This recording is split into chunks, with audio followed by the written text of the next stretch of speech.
सबसे पहला क्वेश्चन तो ये है कि जो हमने प्रीवियसली क्या किया कि हमने व्यू के अंदर 4 अलग अलग मेथड बना दिए। मेथड कौन कौन से हैं व्यू के अंदर अगर हम चलें, इंडेक्स है, डिटेल है, रिजल्ट है और वोट है। फिर इसको हमने यूआरएल के थ्रू पास किया था और पास करके फिर हम क्या कर रहे थे, इनको यहाँ पर देख रहे थे। ये जो हमने पूरा काम किया, इस दौरान हमने यहाँ पर जो ये काम किए थे ये एक्चुअल में वर्क कर कैसे रहे थे पहले वो देख लेते हैं। तो अभी के केस में हमने ये सारा काम मैनुअल कर रखा है।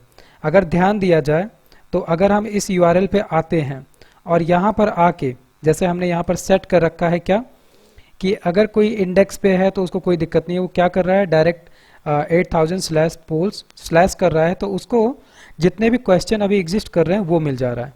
बट अगर हम किसी भी क्वेश्चन की डिटेल को देखना चाहें तो हमको क्या करना है, हमको यूआरएल में पास करना पड़ेगा स्लैश करके उस क्वेश्चन की आईडी।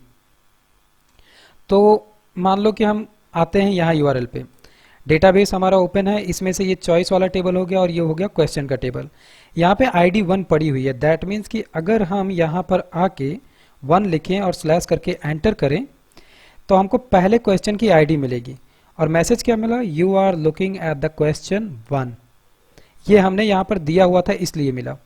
ये कहाँ से मिला, ये मिला यहाँ से डिटेल में, you are looking at question 1। लेकिन ये मिला क्या और कैसे मिला, तो जब हम यूआरएल के अंदर स्लैश करके 1 लिखे तो उसको एक्चुअल में यहाँ पे रिसीव किया गया। ये जो हमने पहले लिखा है इंट, तो पाइथन के अंदर याद होगा कि क्या कहते हैं, इंटीजर, फ्लोट और कॉम्प्लेक्स अलग अलग हमको डेटा टाइप मिलते हैं, उसी में से एक है इंटीजर। तो हमने यहाँ पर ये कहा कि यूआरएल से जो कुछ भी आप रिसीव कर रहे हो वो इंटीजर होना चाहिए, और वो जो इंटीजर में है वो एक्चुअल में क्या है, क्वेश्चन आईडी है। इसीलिए इस क्वेश्चन आईडी को हमने यहाँ पर पहले ही सेट कर दिया कि ये इंटीजर टाइप में मिलनी चाहिए और वो एक्चुअल में क्वेश्चन आईडी है। जब ये हमको मिला, इसको हमने कहाँ पास किया, हमारे व्यूज के डिटेल नाम के मेथड में। तो हम चलते हैं अपने मेथड में, व्यूज में आए, यहाँ पर दिख रहा होगा पहले हमने रिक्वेस्ट लिया था, ठीक है। रिक्वेस्ट में हमको जो मिल रहा था उसमें क्या पैरामीटर था, क्वेश्चन आईडी। जब ये क्वेश्चन आईडी हमने रिसीव की, ये एक्चुअल में है क्या पूरा, ये एक फंक्शन है, नॉर्मल फंक्शन DEF, इसके बाद में डिटेल, और इसके अंदर क्या कहा गया है कि ये भाई 2 आर्ग्यूमेंट टोटल रिसीव करेगा। और अगर याद हो पाइथन में मेथड या फंक्शन का कॉन्सेप्ट, तो हम जब किसी भी फंक्शन को डिफाइन करते हैं तो हम उसमें ये भी डिफाइन करते हैं कि वो कितने नंबर ऑफ आर्ग्यूमेंट रिसीव करेगा कि नहीं करेगा। वैसे ही हमने यहाँ पर दिया था कि पहली चीज़ रिक्वेस्ट है और दूसरा है एक क्वेश्चन आईडी। तो पहला हमको रिक्वेस्ट तो मिल गया था, दूसरी जो यूआरएल से हमको मिली क्वेश्चन आईडी वो हमने रिसीव किया। फिर हमने क्या किया, ये HTTP रिस्पॉन्स क्या है, ये एक मेथड है। इस मेथड का काम क्या है, जो भी यूजर के थ्रू रिस्पॉन्स आ रहा है उसको इसने गेट किया और गेट करके इसने एक मैसेज जनरेट किया अभी के लिए कि you are looking at question. और ये वाला काम हम स्ट्रिंग के अंदर पाइथन में करते आ रहे हैं कि ये %s का मतलब क्या होता है, %s का मतलब कि हम कोई भी स्ट्रिंग फॉर्मेट में लेना चाहते हैं वैल्यू तो हम %s लिखते हैं। ये जो कॉन्सेप्ट है ये प्योरली C से लिया गया है। अगर याद हो C को अगर किया है तो वहाँ पे हम printf और scanf यूज करते हैं। scanf के अंदर हमको किसी भी इंटीजर, फ्लोट, नंबर को लेना होता है तो हम क्या करते हैं, इंटीजर के लिए हम %d करते हैं, क्यों, क्योंकि वो डेसिमल नंबर होता है 0 to 9 के बीच का। या %f करते हैं, क्यों, क्योंकि वो एक फ्लोट नंबर होता है तो। और %s करते हैं जब वो एक स्ट्रिंग वैल्यू होती है। वही काम हमने यहाँ पर किया, क्यों, क्योंकि हम जो ये पूरी की पूरी डिटेल दिखा रहे हैं हमारे अभी वाले करंट यूआरएल पे, वो एक स्ट्रिंग मैसेज है केवल, इसीलिए हमने यहाँ पर %s लिया। और %s में हमने लिया क्या, वो आईडी ली जो हमने यूआरएल के थ्रू ली थी। आगे चल के इसी के थ्रू हम क्या करेंगे, इसको डेटाबेस यानी कि हमारे मॉडल को पास करेंगे और वो क्या करेगा, हमको क्वेश्चन जो भी एग्जिस्ट करता है वो क्वेश्चन ला के दे देगा, वो हम शो करा देंगे। लेकिन अभी के लिए हमने क्या किया, यूआरएल से केवल यूजर के थ्रू आईडी ली, क्योंकि पूरा का पूरा काम होता क्या है अगर हम वेब डेवलपमेंट में बात करें तो सबसे पहले हम डेटाबेस क्रिएट करते हैं, फिर यूजर हमको कुछ डिटेल्स देता है, उसको हम डेटाबेस के टेबल में स्टोर करते हैं। जब वो 2, 4, 10 डिटेल्स हो गई, जैसे कि हमारे केस में नंबर ऑफ क्वेश्चंस हैं, ये 2 4 10 क्वेश्चन हो गए, तो हम अभी क्या कर रहे हैं, अभी तो हमने यहाँ पर कोई भी HTML का फॉर्म बनाया नहीं है, टेबल फॉर्म बनाया नहीं, इसलिए अगर हम यहाँ पर अभी सिंपली पोल्स पे जाएं तो ये हमें नंबर ऑफ क्वेश्चन दे रहा है कि ठीक है 2 क्वेश्चन है। अभी हम क्या करेंगे, इसको HTML की मदद से लिस्ट के फॉर्मेट में बना लेंगे, कन्वर्ट कर लेंगे और देखेंगे। और फिर क्या होगा, इसी पे हम एक लिंक जनरेट कर देंगे और उस लिंक में क्या होगा, असल में इसके क्लिक पे एक आईडी सेट कर देंगे कि ठीक है इसकी आईडी 1 है, इसकी आईडी 2 है, इसकी आईडी 1 है। और जब इस पे हम क्लिक करेंगे तो यूआरएल पे एक्चुअल में ऑटोमेटिक क्या क्रिएट हो जाएगा, 1 और स्लैश, और फिर यही वैल्यू कहाँ मिल जाएगी हमको, यही वैल्यू हमें यहाँ पर मेथड में मिल जाएगी। और फिर वो ऑटोमेटिक डिटेल को कॉल करेगा और डिटेल में जो भी HTML हम सेट करेंगे उस HTML के फॉर्मेट में वो डिटेल्स दिख जाएगी। वही काम हम यहाँ पर कर रहे हैं। वैसे ही बात हुई कि ठीक है सारे के सारे क्वेश्चन हमने इंडेक्स के थ्रू देख लिए। फिर बात हुई कि किसी एक इंडिविजुअल क्वेश्चन को देखना है तो उसके लिए हमने डिटेल नाम का मेथड बना लिया व्यू के अंदर। फिर बात हुई कि ठीक है किसी भी क्वेश्चन के रिजल्ट को देखना है तो हमने क्या किया कि ठीक है उस क्वेश्चन की आईडी जो कि 1 है और स्लैश करके रिजल्ट। तो रिजल्ट के अंदर हमने अभी क्या कर रखा है, अगर हम व्यू में आए तो यहाँ पे हमने क्या लिखा है कि you are looking at the result of question. ये भी हमने क्या किया है, सिंपली हमने एक नॉर्मल मैसेज दिया हुआ है, इसके अलावा और कुछ भी नहीं। ये एक काम हुआ। उसी तरीके से फिर हमने क्या किया कि ठीक है अगर कोई वोट दे रहा है तो उसके लिए हम क्या कर रहे हैं, क्वेश्चन आईडी स्लैश वोट, मतलब कि इस आईडी को उठाएगा और ये कहाँ पहुंचा देगा, जो वोट नाम का हमने मेथड बना रखा है व्यू के अंदर वहां पहुंचाएगा। और यहाँ पे हमने वोट के लिए क्या कर रखा है, अभी सिंपली एक मैसेज दे रखा है कि ठीक है you are voting on question. तो अभी हमने बस यूआरएल को पास कराया है हमारे इन मेथड्स तक। अब फाइनली हमारा सबसे पहला काम क्या है, सबसे पहला काम है कि हमने जो इंडेक्स बनाया था इस इंडेक्स के थ्रू हम क्या कर रहे थे, जितने भी क्वेश्चन अभी हमारे क्वेश्चन डेटाबेस टेबल के अंदर हैं उनको हम अपने पेज पे शो करा रहे हैं। यहाँ पर इनको अब हम HTML की मदद से अच्छे और खूबसूरत तरीके से शो कराएंगे। अब इसके लिए ज़रूरी है कि हमको पहले से HTML और CSS की नॉलेज हो, जो कि हम एज्यूम करके चल रहे हैं कि ये नॉलेज है। तो अब हमको थोड़ा सा अपने फाइल स्ट्रक्चर के अंदर आना पड़ेगा। तो एक बार हम फिर से इसको रिकॉल कर लेते हैं कि हमारे फाइल स्ट्रक्चर में क्या क्या चीज़ें थी। सबसे पहले तो हमारा डिजेंगो का पूरा प्रोजेक्ट माई साइट फोल्डर के अंदर है। फिर इसके अंदर एक है माई साइट, मतलब कि इसके अंदर जो भी हमारे डिजेंगो के मेन फ्रेमवर्क के इम्पॉर्टेंट फाइलें हैं वो पड़ी हुई हैं। इसके बाद में दूसरा फोल्डर हमने जो बनाया था पोल्स, ये हमारा एप्लीकेशन है जिसके अंदर हम अभी करंट में काम कर रहे हैं। इसी तरीके से हमने एक स्टैटिक बना रखा था, ठीक है। इसी तरीके से अभी हमारा काम जो है वो है टेम्पलेट का, क्योंकि याद होगा ज़ेंगो फ्रेमवर्क MVT पे काम करता है। अभी तक हमने मॉडल को देखा, व्यू को देखा, अब फाइनली जो तीसरा वर्ड बचा हुआ था टेम्पलेट, हम उसको देखने चल रहे हैं। तो इसके लिए क्या करना है, इस पोल्स के अंदर हमको एक फोल्डर क्रिएट करना है टेम्पलेट नाम का। तो हम पहले टेम्पलेट नाम के फोल्डर को क्रिएट करते हैं। तो इसके लिए हमने क्रिएट किया टेम्पलेट्स, एंटर। ये क्या है, टेम्पलेट्स नाम का फोल्डर क्रिएट हुआ और इसके अंदर फिर थोड़ा सा अजीब भले लगेगा, लेकिन ज़ेंगो क्या कहता है कि हम एक्चुअल में किसी एक प्रोजेक्ट की बात नहीं कर रहे हैं। ज़ेंगो के अंदर हम मल्टीपल एप्लीकेशंस क्रिएट करते हैं, जिसमें से हम अभी क्या कर रहे हैं, एक छोटा सा पोल्स नाम का एप्लीकेशन क्रिएट कर रहे हैं। तो हर एक एप्लीकेशन का अपना खुद का एक व्यू है, मॉडल है और वैसे ही एक टेम्पलेट है।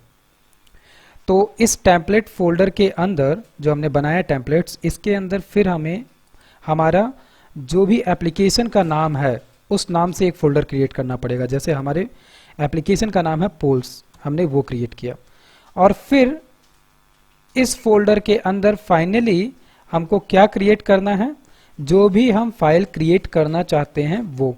जैसे कि अभी हम इंडेक्स की बात कर रहे हैं कि ठीक है हमारे पास व्यू में हमने एक मेथड बनाया है इंडेक्स नाम का और इसकी सारी डिटेल हम पास करना चाहते हैं index.html फाइल पे। यहीं पे एक चीज़ और याद रहे, जब हम पाइथन के व्यू के अंदर हैं तो यहाँ पर डिफ़ॉल्ट मेथड है इंडेक्स। ये हर एक प्रोग्रामिंग लैंग्वेज में इंडेक्स नाम का जो मेथड होता है वो डिफ़ॉल्ट ही होता है। मतलब कि अगर हम डायरेक्ट, जैसे अभी भी अगर नोटिस करो, हम यूआरएल पे अगर चलें तो यूआरएल पे यहाँ पर हमने कुछ भी नहीं लिखा था पोल्स के बाद में, ये ऑटोमेटिक इंडेक्स को फेच कर ले रहा है और इंडेक्स में जो कुछ भी पड़ा हुआ है वो हमें यहाँ पर दिखा दे रहा है।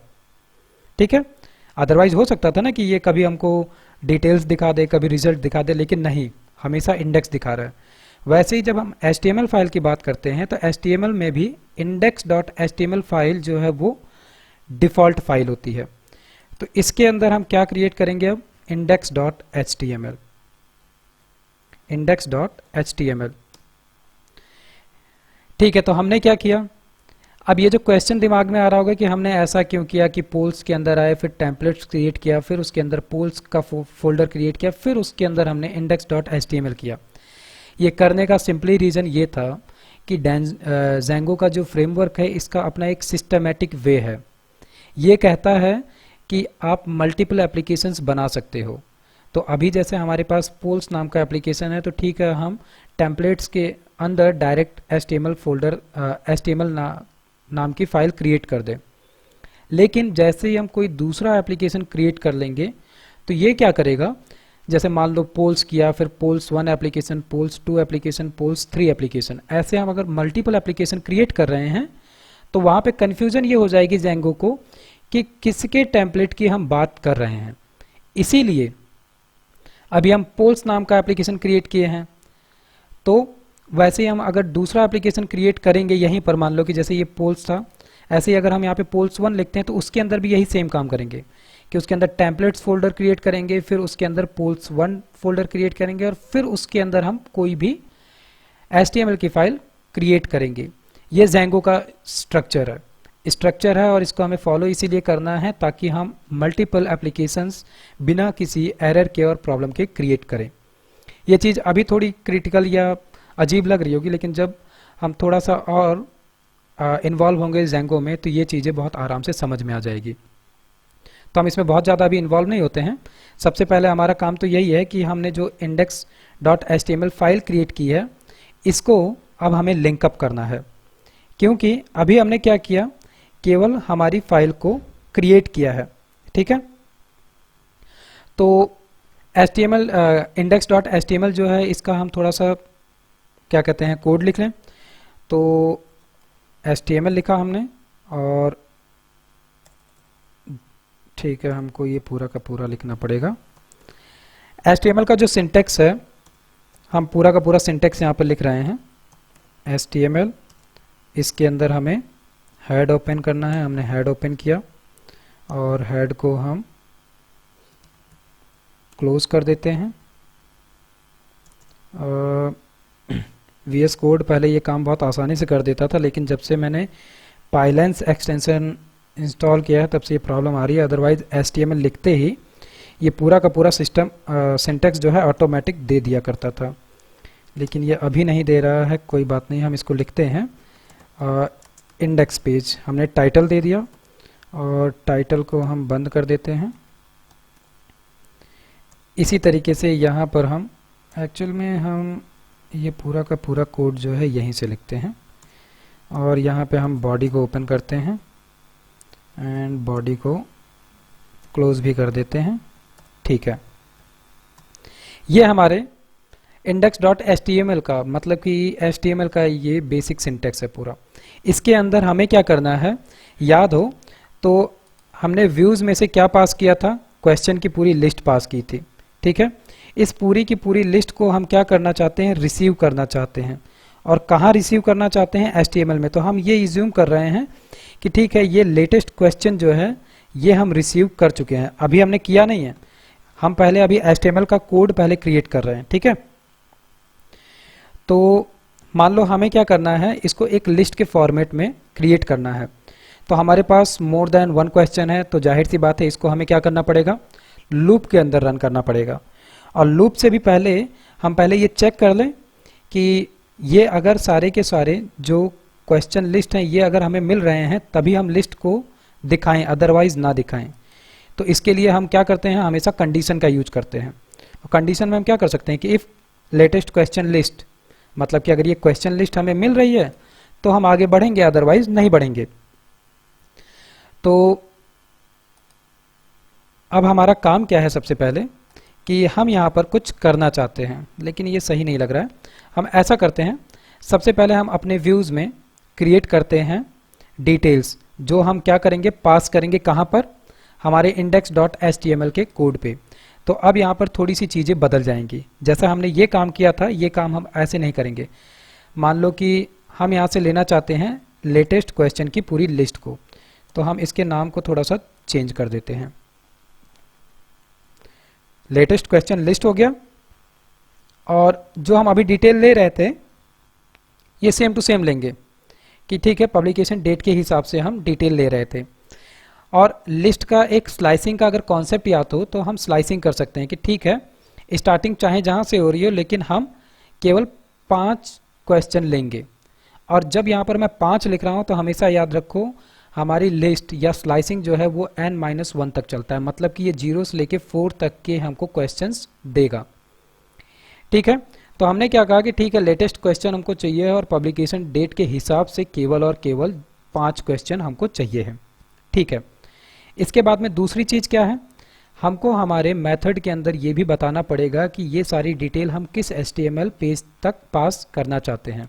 तो यहाँ पे हम कमेंट लिख सकते हैं, define a HTML page in which you want to share the data।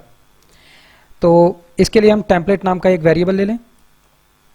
तो टेम्पलेट नाम का हमने एक वेरिएबल लिया, और इसमें हमको क्या करना है, उस टेम्पलेट को लोड करना है जिस तक हम वैल्यू ले जाना चाहते हैं। हमारे पास क्या है, index.html है। तो HTML को लोड करने के लिए हमको एक मेथड मिलता है, और वो मेथड हम यूज करेंगे लोडर के थ्रू। तो हमने क्या लिया, लोडर। अब इसके लिए हमें सबसे पहले क्या चाहिए, यहाँ पर लोडर को हमें सबसे पहले इंपोर्ट करना पड़ेगा, क्योंकि हमारे पास अभी लोडर नहीं है। तो हम यहाँ पर क्या करते हैं, फ्रॉम, क्योंकि ये Django का पार्ट है तो हमको Django से ही ये चीज़ मांगनी है। तो Django के अंदर हमें मिलता है एक टेम्पलेट नाम का मॉड्यूल पूरा का पूरा। इसी टेम्पलेट मॉड्यूल से हम क्या मांगेंगे, लोडर मांगेंगे। ये जो हम फ्रॉम करते हैं इसको हम और शॉर्ट फॉर्म में भी लिख सकते हैं, जैसे कि हम कर सकते हैं क्या, इम्पोर्ट। और इम्पोर्ट में हम क्या कर सकते हैं कि इम्पोर्ट django.template और .loader। ठीक है, लेकिन अब इसमें प्रॉब्लम क्या होगी कि इसको या तो हम एज करके लिख दें कि ठीक है, एज ये क्या हो गया, लोडर हो गया। एक तरीका ये भी है लिखने का, या फिर जिस तरीके से अभी तक हम लिखते आए हैं उस तरीके से भी लिख सकते हैं कि ठीक है, Django में से टेम्पलेट मॉड्यूल में से हम क्या चाहते हैं, इंपोर्ट करना चाहते हैं लोडर को। इस तरीके से भी हम लिख सकते हैं, ये लिखने के तरीके हैं अलग अलग। तो हमने लोडर ले लिया। ये लोडर क्यों चाहिए था, ताकि हम टेम्पलेट को लोड कर पाएँ। अब अभी तक जो हमने यहाँ पर ये एक स्ट्रक्चर क्रिएट किया था कि ठीक है, पोल्स के अंदर टेम्पलेट्स, टेम्पलेट्स के अंदर पोल्स, वो इसीलिए क्रिएट किया था क्योंकि हमने अभी यहाँ पर क्या लोड किया, टेम्पलेट्स मॉड्यूल को। और ये मॉड्यूल हमेशा जब कभी भी किसी भी टेम्पलेट को फाइंड आउट करने जाता है तो वो सबसे पहले टेम्पलेट खोजता है, और टेम्पलेट के अंदर फिर जाकर एप्लीकेशन का नाम खोजता है। इसीलिए हमने यहाँ पर क्या किया कि हमारे एप्लीकेशन के अंदर पहले टेम्पलेट फोल्डर बनाया, और उस टेम्पलेट फोल्डर के अंदर हमने अपने एप्लीकेशन के नाम से एक फोल्डर और बनाया, सो दैट कि ये जब टेम्पलेट के अंदर जाए तो वहाँ से हमारे पर्टिकुलर एप्लीकेशन के फोल्डर को फैच करें। तो इसमें से हमें क्या कॉल कराना है, लोडर में से हमें लेना है गेट टेम्पलेट नाम के मेथड को। इसी मेथड की मदद से हम आसानी से हमारे टेम्पलेट को लोड कर लेंगे। तो हमारे एप्लीकेशन का नाम था पोल्स, और पोल्स के अंदर से हमको क्या चाहिए, हमारे टेम्पलेट का नाम, जो कि क्या है, index.html। काम हो गया हमारा, हमने लोड कर लिया हमारे टेम्पलेट को। ठीक है, इसके बाद में लास्ट क्या बचता है, ये आउटपुट। अब हम आउटपुट ना देके यहाँ पर क्या करते हैं कि हम कंटेंट नाम से, कॉन्टेक्स्ट नाम से एक वेरिएबल क्रिएट करते हैं। और ये वेरिएबल की वैल्यू हम कैसे पास करने वाले हैं? डिक्शनरी के फॉर्मेट में। डिक्शनरी क्यों यूज किया जाता है? ताकि हमको वैल्यू की और वैल्यू के पेयर में मिले। ऐसा हम क्यों कर रहे हैं? क्योंकि जब भी कभी हम कोई भी वैल्यू पास करते हैं किसी भी HTML में, तो हम पूरा का पूरा एक बंच पास कर रहे हैं, और उस बंच को हम एक्चुअल में वहाँ पर रिसीव करते हैं एक स्पेसिफिक नाम से। वही नाम हम यहाँ डिक्शनरी में डिफाइन करेंगे। तो हमको ये सब कुछ किस नाम से चाहिए है? लेटेस्ट क्वेश्चन के नाम से चाहिए। तो हम क्या करते हैं, यहाँ पर लेटेस्ट क्वेश्चन के नाम से पास करते हैं वैल्यू को। ठीक है, तो हमने क्या पास किया? लेटेस्ट क्वेश्चन लिस्ट को। और हम अभी index.html में इसको रिसीव कैसे करेंगे? इसी लेटेस्ट क्वेश्चन लिस्ट के नाम से। ठीक है, तो अब इसको हमें क्या करना है? पास करना है। और पास हम कैसे कर रहे हैं? HTTP रिस्पॉन्स की मदद से। ठीक है, तो इस लाइन को हम अब डिलीट भी कर सकते हैं, तो हम इसको डिलीट ही कर देते हैं ताकि हमारा कोड थोड़ा नीट एंड क्लीन दिखे। अब हमें जो HTTP रिस्पॉन्स में पास करना है वो क्या पास करना है? हमारे टेम्पलेट के बिहाफ पे ये कॉन्टेक्स्ट वाला जितना भी डिटेल है वो। तो सबसे पहले हमने क्या किया, जो हमारा टेम्पलेट है, इस टेम्पलेट के एक मेथड को कॉल किया जिसका नाम है रेंडर। ये रेंडर के थ्रू हम क्या पास करेंगे? जो हमारा कॉन्टेक्स्ट था, ये पूरा का पूरा डिटेल। और याद होगा कि जब भी हम HTTP रिस्पॉन्स के थ्रू कोई भी वैल्यू रिटर्न करा रहे हैं तो वहाँ पे वैल्यू और रिक्वेस्ट दो चीज़ें जा रही थी। तो दूसरा हमारा क्या हो गया? रिक्वेस्ट। ठीक है, ये पूरा काम हमारा हो गया।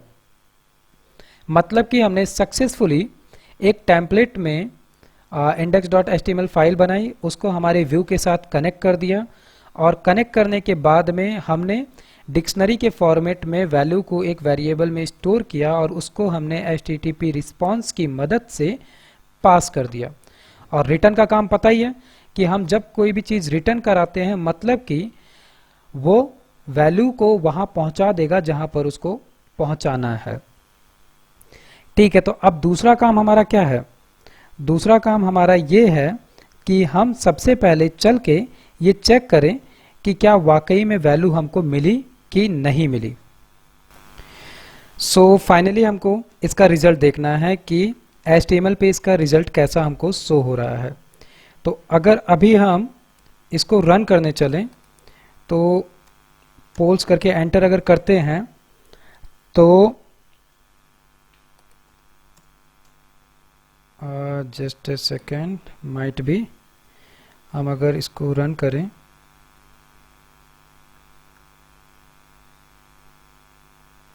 ठीक है, सब कुछ सही चल रहा है। वैसे जब हम डिक्शनरी की बात करते हैं तो डिक्शनरी में कॉमा ज़रूर देना, ठीक है, क्योंकि डिक्शनरी जो है वो मल्टीपल वैल्यूज़ को होल्ड करने के लिए है, और नॉर्मल कर्ली ब्रेसेस जो हम यूज करते हैं वो सेट के लिए होता है। इसीलिए यहाँ पर एक कॉमा देना ज़रूरी है। अगर याद हो, पाइथन में लिस्ट क्या कहते हैं, टपल, तो टपल में भी हम स्मॉल ब्रैकेट का तो यूज करते हैं, लेकिन अगर हम सिंगल वैल्यू दे रहे हैं तो वो जो कुछ भी हमने उसके अंदर दिया है, सपोज दैट स्ट्रिंग दिया, इंटीजर दिया, फ्लोट दिया, वो उसी वैल्यू को ले लेगा।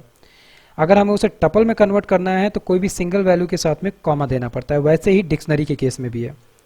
तो एक बार हम इसको चल के रन करते हैं, और रन करने पे हम क्या पा रहे हैं कि अभी हमने HTML का जो पेज बनाया था उसमें केवल टाइटल सेट किया था, और टाइटल में हमने क्या दिया था? पेज का नाम इंडेक्स पेज। वो चीज़ हमें यहाँ पर मिल गई है। बॉडी में अभी हमने कुछ नहीं लिखा है, इसलिए कुछ नहीं मिल रहा है। और अगर अभी हम कुछ भी नॉन रिलेवेंट कंटेंट भी यहाँ लिख देते हैं तो वो भी हमें यहाँ पर मिलेगा। जैसे मान लो कि हम H1 करके एक हेडिंग दे देते हैं कि वेलकम टू इंडेक्स पेज, या welcome to question list page, choose your question, और हमने H1 को बंद कर दिया। एक बार अगर हम इसको रन करेंगे तो हमें क्या मिल जाएगा? जो भी हमने लिखा है वो मैसेज मिल जाएगा। ठीक है, इसको अगर हम ब्यूटीफाई करना चाहें अभी के लिए तो हम क्या कर सकते हैं? यहाँ पे इनलाइन CSS लिख सकते हैं। इनलाइन CSS के लिए हमें क्या करना है? हमने सिंटैक्स लिया, सिंटैक्स क्यों लेंगे, स्टाइल लिया, और स्टाइल करके डबल कोट के अंदर मान लो कि हमने कलर लिया और कलर हमने यहाँ पर दे दिया ऑरेंज दे दिया, ऑरेंज और कॉमा। तो इसको देखते हैं इसने क्या किया, क्या हमारे फॉन्ट के कलर को इसने कलरफुल किया? बिल्कुल, ठीक है। दैट मीन्स कि अभी इस केस में हम CSS जो चाहें वो इस पे लगा सकते हैं। ऐसे ही अगर हम इसको बैकग्राउंड कलर देना चाहें तो हम बैकग्राउंड कलर भी दे सकते हैं। तो उसके लिए क्या यूज करना पड़ेगा? बैकग्राउंड डैश कलर, और इसके बाद में हम दे सकते हैं इसके कलर को ग्रीन दे देते हैं। तो अभी के केस में जो हमको क्या कहते हैं HTML का पेज मिला है, इस पे हम अभी के केस में इनलाइन यूज कर सकते हैं। और इनलाइन के साथ में अगर हम चाहें तो ये हम स्टाइल के थ्रू उठाकर इंटरनल CSS में भी कन्वर्ट कर सकते हैं। तो इसको हमने यहाँ से कट किया, इसको ख़त्म कर दिया, और हम क्या करते हैं यहाँ पर एक स्टाइल नाम का टैग लेते हैं और ये बंद किया, ठीक है। और इसको हमने टाइप दे दिया टेक्स्ट स्लैश CSS, ठीक है। हम चाहें तो इसको क्या कर सकते हैं, H1 टैग को हम अलग से दे सकते हैं CSS, ठीक है। तो हम H1 को दे देते हैं। मान लो कि हमने क्या दिया, एक तो हमने कलर दिया और दूसरा बैकग्राउंड कलर दिया, ठीक है। तो इसको एक बार हम रन करके देखें कि ये क्या कर रहा है।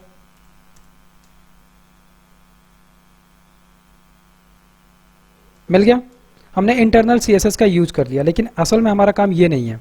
ये तो हमने थोड़ा सा अदर छोटा सा काम कर लिया। इसके साथ हमारा मेन काम ये है कि हमें यहाँ पर डिटेल्स शो करानी है। तो अब फाइनली हमारा नेक्स्ट स्टेप क्या है कि हम जो भी क्वेश्चन डेटाबेस के टेबल में मिल रहे हैं वो हम यहाँ पर शो कराना चाहते हैं। और साथ ही पाइथन पढ़ रहे हो, पाइथन से होते हुए डेटा साइंस तक जाने के लिए, बेहतर तरीके से पढ़ने के लिए चैनल में नीचे स्क्रॉल करोगे तो पॉपुलर वीडियोस के नीचे अभी मैंने जेंगो के बारे में पढ़ाना चालू किया था। जेंगो की पूरी प्लेलिस्ट है, स्टेप बाय स्टेप पूरा 1 बाय 1 मैंने सीरीज़ में लगा रखे हैं। इसी के अलावा नमपाई एरे से रिलेटेड जो भी वीडियोस हैं वो सीक्वेंस में मैंने यहाँ पे बना रखा है। ऑनलाइन पाइथन क्लास मैंने एक वीडियो बना रखा है क्लासेस के लिए, लेकिन अगर पाइथन और अच्छे और डीप में पढ़ना है तो नीचे एक full Python basic and advance course मिलेगा, इसको देख सकते हो। इसके अंदर 35 प्लस वीडियोस मैंने बना रखे हैं, बेसिक से लेके एडवांस प्लस डेटाबेस कनेक्टिविटी पूरी। इसके अलावा नीचे गिटहब और कुछ और भी फाइलें हैं, जैसे टिप्स एंड ट्रिक्स अभी मैं बना रहा हूँ, कुछ भी VS कोड से रिलेटेड या कोडिंग से रिलेटेड जो भी आता है वो मैं यहाँ पे दूंगा। इसके अलावा आगे चल के मैं एक प्रोग्रामिंग न्यूज़ करके भी प्लेलिस्ट बना दूंगा। तो बेहतर देखने के लिए, रिस्पांस के लिए प्लेलिस्ट को जरूर देखो, क्योंकि प्लेलिस्ट में सब कुछ मैंने स्टेप बाय स्टेप बना रखा है, लगा रखा है। इससे बहुत आसान हो जाएगा प्रोग्रामिंग लैंग्वेज को पढ़ना, और पाइथन से होकर डेटा साइंस तक जाने में भी आसानी मिलेगी। कमेंट करके मुझे बताओ वीडियोस कैसे लग रहे हैं, शेयर सब्सक्राइब करना मत भूलो। ओके, मिलते हैं फिर नेक्स्ट टॉपिक और नेक्स्ट वीडियो में।